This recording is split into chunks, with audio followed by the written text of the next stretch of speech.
자, 시작하겠습니다. 안녕하세요. 국어 강의하는 손석표입니다. 이렇게 생긴 안내문 보시면 되고요. 뒤쪽에 시간표랑 제 연락처 있거든요. 예, 그래서 궁금하신 부분 있으시면은 이 번호로 연락 주시면 가장 빠르게 회신 받으실 수 있으세요. 크게 네 가지 꼭지로 말씀을 드릴 거예요. 2학기 대비를 어떻게 할 건지와 앞으로에 대한 얘기들을 중심으로 하도록 하겠습니다. 최근에 그 고3 대상으로 6월 평가원 모의고사 있었는데 혹시 뉴스 보셨나요? 음. 고3 대상 평가원 모의고사가 굉장히 쉽게 출제가 됐어요. 예, 그래서 뭐 조심스럽게 교육과정 평가원에서는 9월은 실제 난이도를 반영해서 출제를 한다라고 얘기를 했으니까 6월에 비해서 9월은 조금 더 어렵게 낼 거고, 수능은 작년 수능 뭐 들어보셔서 아시겠지만 굉장히 어렵게 출제가 됐었거든요. 조심스럽게 생각할 때는 시험 난도는 크게 변화하지 않을 거라고 예측을 할 수 있어요. 유튜브에 제 이름 검색해 보시면 제가 해마다 직접 수능에 응시하는 브이로그 영상이 있거든요. 그래서 제가 해마다 이제 강의하면서 시험을 직접 치고 있습니다. 그래서 강의실에서 학생들이 어떻게 시험을 보면서 어려움을 느끼는지, 어떤 부분에서 탄식을 하는지, 뭐 이런 것들을 생각하면서 강의 준비를 하고 있는데요. 음. 2학기가 되어가는 순간에 대부분의 친구들의 본원적인 공통점은 사실 수능 국어 준비가 미흡하다라는 압박을 좀 받고 있어요. 이거는 조금 재밌는 개념인데, 사람들이 심리학에서 자기가 공포를 느꼈을 때 자기가 그것을 해결할 수 있으면 이성적으로 그 문제를 해결하려고 노력하고요. 공포를 느꼈을 때 자기가 그거를 열심히 해결할 능력이 없다라는 생각을 하면은 공포를 컨트롤하는 게 아니라 내 마음을 컨트롤하거든요. 이해되세요? 그러니까 예를 들어서 국어 공부가 안 돼 있어라고 얘기하면 이성적으로 국어 공부를 해야 되는데, 대부분의 학생들이 국어 공부를 하는 식으로 행동하는 게 아니라 아직은 괜찮아라고 내 마음을 컨트롤한다고요. 아마 이런 시간들이 꽤 오래 쌓여가지고 지금 2학년 여름방학이 되어가고 있는 순간이라고 생각하는데, 대부분 이 본원적인 공포를 3학년으로 올라가는 겨울방학 때 처음 접하게 되면서 뭐라도 한번 해보자가 되는데, 좀 죄송한 얘기지만 그때는 조금 많이 늦더라고요. 지금 하시는 게 맞아요. 그 다음에 두 번째로는 이제 독서 문해력에 대한 얘기인데요. 음, 뭐 문해력 얘기는 사실 문해력이라는 개념 자체가 교육학적으로 어떻게 보면 좀 추상적인 차원이기는 해요. 좀 더 구체적으로 말씀드리면 문해력을 이렇게 측정하는 여러 가지 도구들이 있는데, 가장 일반적으로 쉽게 말씀드릴 수 있는 건 어휘력 정도를 얘기해 드릴 수 있죠. 제가 수능 국어를 되게 좋아해 가지고 대학원에서 수능 문항 분석을 가지고 학위 논문을 받았는데요. 어, 수능이 1993년에 처음 실시된 거 다들 알고 계시죠? 이제 어머님들도 수능 세대시더라고요. 그쵸? 그래서 그 쭉 봤을 때 수능 어휘 문제 정답률은 천천히 우하향하고 있거든요. 그러니까 제가 응시를 했을 때나 어머님들이 응시를 했을 때, 그때는 이제 수능 당일날 기준으로 대부분 90% 초중반 이상의 정답률을 가져왔는데요. 요즘 같은 경우에는 80% 중반, 아니면은 조금 문제가 어려운 경우에는 정말 특이하게 40%대 어휘 문제 정답률을 보이는 경우들도 있어요. 예, 그래서 이제 문해력을 형성하는 가장 일반적인 요인으로 이제 단어에 대한 얘기들을 많이 하는데요. 그것과 별개로 이게 요즘은 좀 멋있는 얘기를 조금 해드리면,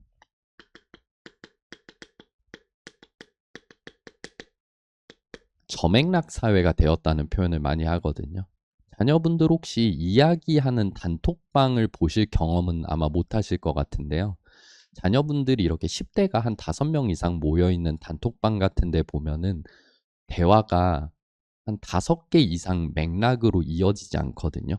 거의 대부분 A가 얘기하고 B가 얘기하고 C가 얘기하면 갑자기 D가 처음 보는 사진을 갖다 드리면 E가 사진에 대한 얘기를 하고, 갑자기 A가 또 다른 화제로 얘기를 하고. 예, 그러다 보니까 사실 수능 국어 지문들은 기본적으로 어떤 고맥락 정보거든요. 근데 본인들이 저맥락 사회에 살고 있다 보니까 고맥락 정보를 판단하는 걸 굉장히 어려워해요. 아마 다들 동의하실 거라고 생각해요. 예, 그러다 보니까 문해력을 맞춰드린다는 것은 사실 큰 틀에서 얘기하면 단어를 맞춰드리고 맥락을 맞춰드린다 정도 생각하시면 되고요. 그 다음에 세 번째로는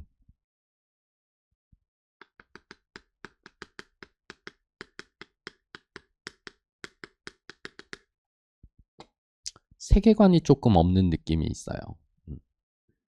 혹시 요즘 아이돌들 어떻게 데뷔하시는지 관심이 있으실지 모르겠는데요. 저도 사실 아이돌을 좋아하는 세대는 아니어가지고. 근데 곰곰이 생각해보면 제가 얼마 전에 만났던 모임에서 있었던 작가님을 한번 만났는데 그 작가님이 엔터사에서 일하시는데 데뷔하는 아이돌의 세계관을 만드는 작가님이라고 하시더라고요. 그러니까 예를 들어서 뭐 엑소라는 그룹 혹시 알고 계시죠? 네, 제가 어떤 그룹을 얘기하지 아실까 되게 고민하면서 왔는데 엑소라는 그룹은 어떻게 보면 데뷔할 때 그렇게 만들었다면서요. 각각의 멤버들이 초능력을 갖고 있는 거 혹시 알고 계세요?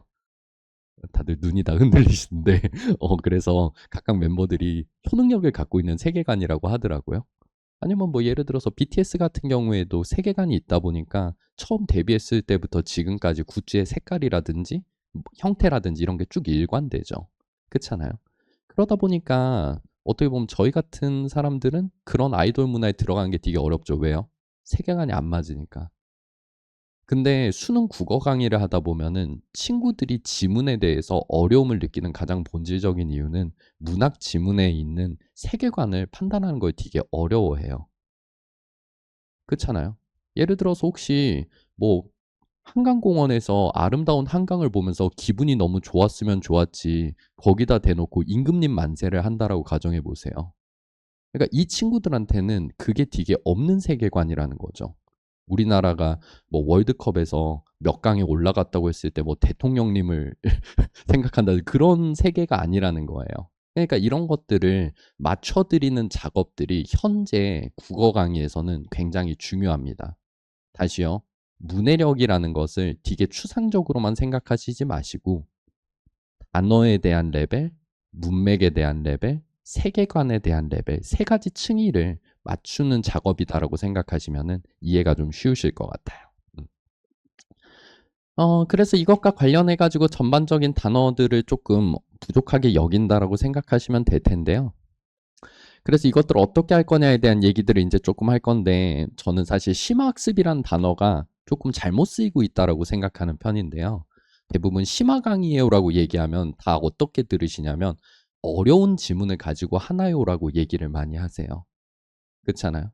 근데 제가 생각할 때 국어 심화 강의에서의 핵심은 아까 말씀드렸듯이 문해력을 맞춰주는 작업이거든요. 그러다 보니까 읽는 중간에 사고의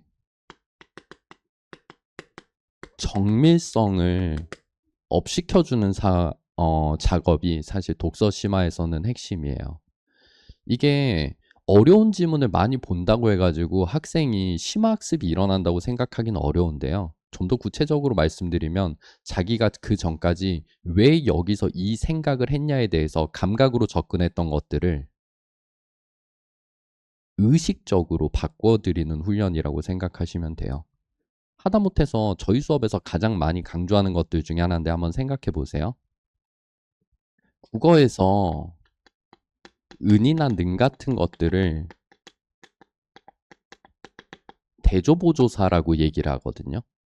그래서 저희 수업에서는 비문학 제재를 읽을 때 일문단에서 근대 철학의 포문을 연 데카르트는이라고 얘기했을 때 대부분의 1학년 학습자에서 2학년 학습자들은 뭐라고 얘기하냐면 근대 철학의 포문을 연 데카르트는이라고 했으니까 선생님 데카르트 중요하고요. 근대 철학 중요한 것 같아요라고 얘기합니다. 지금 아마 들으시는 분들 다 그렇게 생각하실 거라고 생각하거든요. 근데 실제로 수능 지문을 구성하는 교수님들의 얘기를 들어봤을 때 은이나 는이 대조보조사다 보니까 일문단에 근대 철학의 포문을 연 데카르트 는이라고 했지만 실제로 얘기하고 싶은 건 데카르트만 얘기하고 싶은 거예요? 아니면 데카르트의 대립항의 견해학자를 하나 더 넣는다는 얘기겠어요. 그러다 보니까 근대 철학가 데카르트만을 가지고 글을 읽는 친구들이 있고 차이를 인식하는 형태로 글이 후에 펼쳐질 테니까 중심적 생각과 대립되는 사고를 자연스럽게 연결해 봐야지라고 생각하는 친구는 읽는 데 드는 정신력 소모가 다르다는 거죠. 이게 사람의 정신력은 얼추 다 한계가 있다 보니까 100% 집중된 상태로 80분 동안 모의고사에 대부분 학생들이 못 풀어요. 실제로 1, 2학년 모의고사 정답률 분석하잖아요. 정말 거짓말처럼 30번 이후로 정답률이 살짝 꺾이거든요. 그 문제 어려워서 그런 것 같으세요? 아니면은 애들이 그 이후로부터는 집중력이 떨어지는 거예요. 집중력 떨어지는 겁니다. 정말 거짓말처럼 1, 2학년 모의고사들이 딱 몇 번 이후로부터 정답률이 딱 꺾이거든요. 그러니까 그런 것들에 대한 소모를 줄일 수 있게끔 도와주는 훈련이 심화 국어인 거지. 어려운 텍스트를 계속 보여드릴게요는 사실 조금 아쉬워요. 그러다 보니까 이런 작업을 하기 위해서는 정밀하게 가르치는 것도 중요하지만 의미 있는 질문을 학생들에게 계속 던져주는 작업이 필요해요. 학생들이 매우 노력을 하거나 조금 노력을 하면은 답할 수 있는 정도의 적당한 난도의 질문. 절대 답변 못할 질문은 도움이 안 되고요. 중간 과정을 만들기 위해서는 본인이 갖고 있는 수준보다 약간이거나 살짝 위 정도의 질문을 의미 있게 자꾸 던져주는 작업들이 심화 국어에서는 핵심이다. 이렇게 보시면 될 것 같고요. 문학 같은 경우에는 아까 말씀드렸듯이 세계관 훈련을 하실 필요가 있어요. 올해 고3 6월 평가원 모의고사에서 홍길동전이 나왔거든요. 근데 그건 이제 쉽게 나왔는데 과거의 평가원 모의고사에서 어떤 문제가 나왔냐면은 홍길동전이 한 번 더 나왔는데 한번 생각해 보세요. 부모 세대는 다 아는데 자녀 세대는 다 틀리는 문제거든요. 홍길동이 장남이에요? 차남이에요? 차남이거든요. 둘째 아들이에요. 근데 홍길동의 아버지는 홍판서가 돌아가셨을 때 시묘살이 들어보셨죠? 아버님 묘가 있으면 그 옆에 천막 짓고 사는 거. 그거를 홍길동이 하거든요. 소설의 지문에 보면은. 그래서 선택지에서 어떤 선택지가 나왔냐면 홍길동의 가정 내 지위가 강화되었다라는 얘기가 나왔어요. 근데 아마 성인 학습자들은 다 알고 있어요. 왜요? 원래 심효살이는 장남이 하는 건데 차남이 했으니까 가정 내 지위가 올라갔겠구나. 이렇게 쉽게 판단을 하는데 가끔가다 그런 생각 하시지 않아요? 왜 우리 아들은? 왜 우리 딸은 이 당연한 걸 모를까?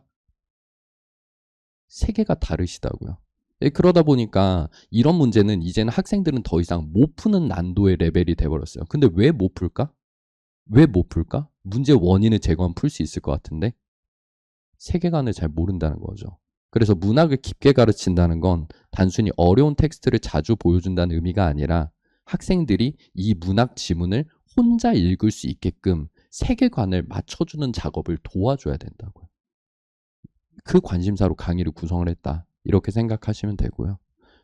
그 다음에 세 번째로는 단어를 좀 많이 가르쳐 드릴 건데 이 단어 학습은 저희가 날마다 좀 해드리려고 해요. 그래서 단어 학습에서는 학습의 강도보다는 학습의 빈도가 조금 중요합니다. 자주 해봐야 돼요. 자주.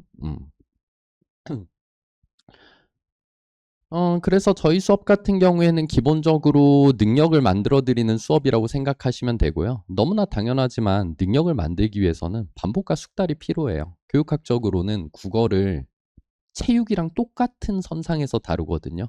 좀 멋있는 말로는 이제 수행 능력적 지식이라고 얘기를 하는데요. 그러니까 자녀분들 국어가 왜 안 늘까라고 가끔 걱정을 많이 하시면은 자녀분 운동을 가르치는 과정이랑 비슷하다고 이해하시면은 교육학적으로는 정확하십니다. 그러다 보니까 운동을 잘하고 싶으면 두 가지 요인이 필요하죠. 첫 번째로는 뭐가 필요해요? 폼이 좋아야 돼요. 그렇잖아요. 처음에 다들 코칭 받으실 때 어떤 코치한테 배웠냐에 따라서 본인의 폼이 되게 많이 정해지는 경우들이 있잖아요. 그래서 수능 국어 강의 안 해보셨다면은 첫 번째로 만드는 사고의 폼이 어떻게 나오는지가 되게 중요하고 이 폼을 만들어 드리는 강의라고 생각하시면 될 것 같아요. 그 다음에 두 번째로 뭐가 필요하겠어요? 그 폼을 날마다 자주 연습을 해야 되겠죠. 그러다 보니까 반복과 숙달이 되게 중요한데요. 이 반복과 숙달 과정에서의 핵심은 이런 것들이죠. 결국 자기가 혼자 해야 되는 순간들이 오거든요. 결국 자기가 혼자 해야 되는 순간들이 온다고요. 대부분 왜 고3 때 국어를 각 잡고 시작하지에 대해서 저는 굉장히 의문이 크거든요. 저도 의문이 크고 예전에 학위 논문을 준비하면서 만났던 수능 출제 경험이 있으신 교수님들도 모두 궁금해하셨던 부분이에요. 아까 그렇잖아요. 어찌 보면은 운동을 배운다고 치면 처음에 코칭을 받아가지고 자기 폼을 완성하고 그 뒤로부터는 혼자서 연습해도 고점은 올라가는데 대부분 혼자서 이상하게 하다가 고3 때 그때부터 폼을 바꿔보겠대요. 그러다 보니까 거의 대부분 대치동에 있는 대부분의 학생들이 그래요. 그래서 처음에는 뭐 대치동에서 가장 유명한 국어 강사 A 선생님의 강의를 가서 열심히 듣다가 3월 모의고사를 망치고 대치동에서 가장 유명한 B 선생님의 강의를 들으세요. 그리고 6월 평가원을 망치고 대치동에서 가장 유명한 C 선생님의 강의를 들으신다고요. 아마 지금 첫째가 있으신 분들은 아마 좀 일정 부분 동의하시는 부분들이 전 있을 거라고 생각하거든요. 그러니까 일관된 학습을 깔끔하게 해내기 위해서는 어느 순간 미리 자기가 폼을 좀 만들어 놓고 학습을 조금 해야 되는데 결국 혼자 하기 위해서는 스스로 질문을 던질 줄 알아야 되는데 대부분의 학생들이 스스로 질문을 던질 줄 몰라요. 대부분 제가 클리닉 하면 어떤 질문 받는지 아세요? 의미 있는 질문이 오가실 것 같잖아요. 거의 대부분 클리닉 때 와서 무슨 질문 하는지 아세요? 선생님 이거 답이 5번이라는데 전 3번 썼거든요. 왜요? 이 학생들이 중장기적으로 수능 기출국어 문제를 분석하고 깊은 사고 능력을 기를 수 있을 거라 생각하세요? 저 아닌 것 같은데요. 근데 왜 그렇게 됐을까라고 생각하면 수업 때 의미 있는 질문을 받지 못해서 그렇다고 전 생각해요. 대부분 내신 강의 어떻게 만들어져요? A는 A고 B는 B다. 남아서 빈칸 넣기 다 못 채우면 집에 못 감. 이렇게 국어학습을 하다 보니까 진짜 스스로 혼자서 공부할 만한 동력을 실어주지 못하는 국어학습을 해오셨다고 저는 생각해요. 그러다 보니까 수업 시간에 최대한의 의미 있는 질문들을 많이 던져드릴 거예요. 실제로 학생들이 소리내서 답변을 하는 친구들도 있지만 조용히 듣는 친구들도 많아요. 근데 조용히 듣는 게 나쁜 건 아니죠. 왜요? 머릿속에선 적어도 한번 그것에 대해서 생각해 봤으니까. 그렇잖아요. 그 다음에 세 번째로는 저희가 이번에 5주 과정 동안 뭐 해드릴 거냐면은 월요일부터 금요일까지 아침 7시에 저희가 카카오톡으로 어휘 테스트를 보내드릴 거예요. 그래서 이 어휘 테스트는 그날 저녁까지만 응시가 되는 테스트거든요.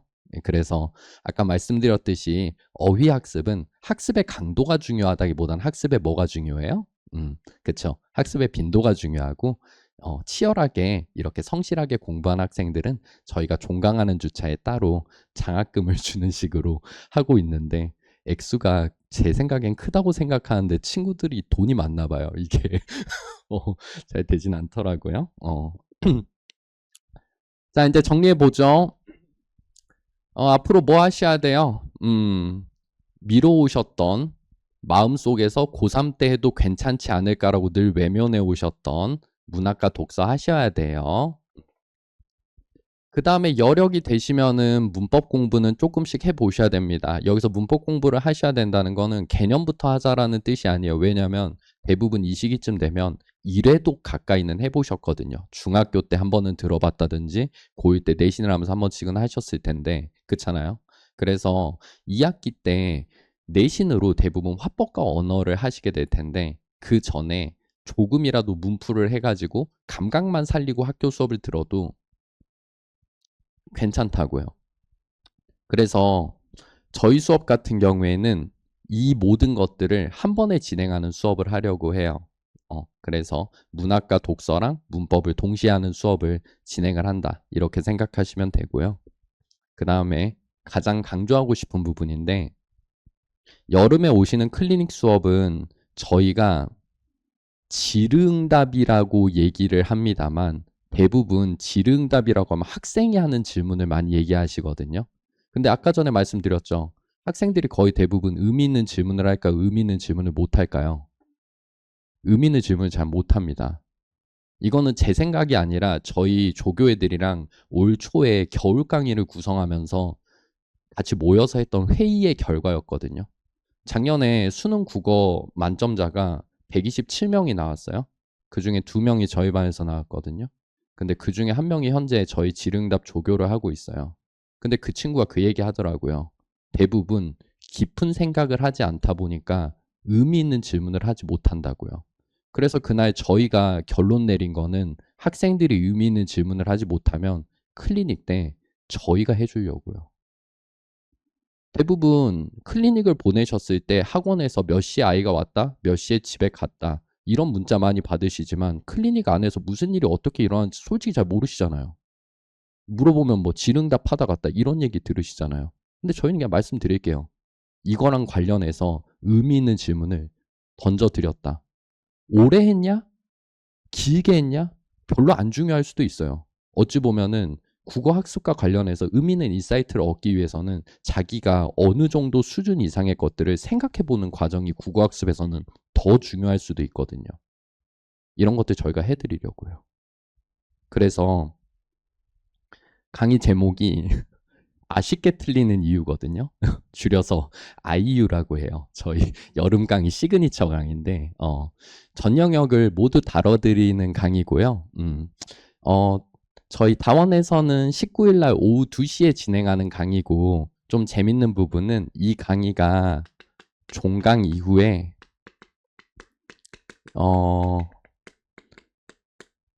이제 정시 파이터라는 표현을 쓰더라고요. 뭐랑 싸우고 있는지 모르겠는데 아무튼 간에 정시 파이터래요. 근데 그런 친구들도 있어가지고 수능 국어를 좀 더 깊게 다루는 친구들을 위해서 강의가 종강된 이후에도 저희가 계속반으로 다른 강의들이 계속 이어지니까요.